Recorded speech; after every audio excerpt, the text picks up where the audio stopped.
Tidak ada perubahan di dunia ini yang tidak ada pro dan kontra. Tidak ada. Setelah kebijakan pro kontra sekolah jam 5 pagi, Gubernur NTT terbitkan edaran warga jalan kaki. Informasi itu disampaikan Kepala Biro Ekonomi dan Administrasi Pembangunan Setda NTT, Larry Rupidara, saat diwawancarai sejumlah wartawan di Kupang pada Selasa 28 Februari 2023.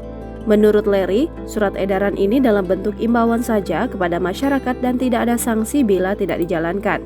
Selain berjalan kaki, masyarakat juga diimbau mengendarai sepeda dan kendaraan umum, tujuannya untuk mengendalikan inflasi daerah. Selain itu, manfaatnya jika beraktivitas dengan berjalan kaki yakni menghemat bahan bakar minyak.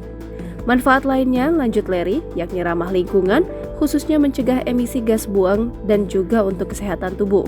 Larry pun mengaku sudah menjelaskan imbauan itu dengan berjalan kaki dari rumahnya ke kantor. Dia berharap masyarakat bisa mengikuti imbauan Gubernur NTT tersebut.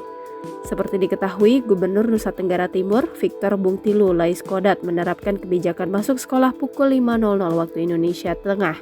Kebijakan ini diterapkan di 2 SMA unggulan di NTT, yakni SMA Negeri 1 dan SMA Negeri 6.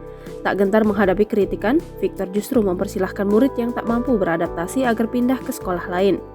Victor menyampaikan jam masuk sekolah yang lebih pagi ini akan memperbesar kemungkinan para murid di NTT masuk ke perguruan tinggi favorit.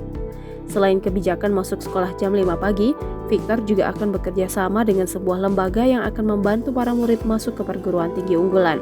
Dirinya juga menegaskan tak akan mencabut kebijakan ini meskipun panen kritik.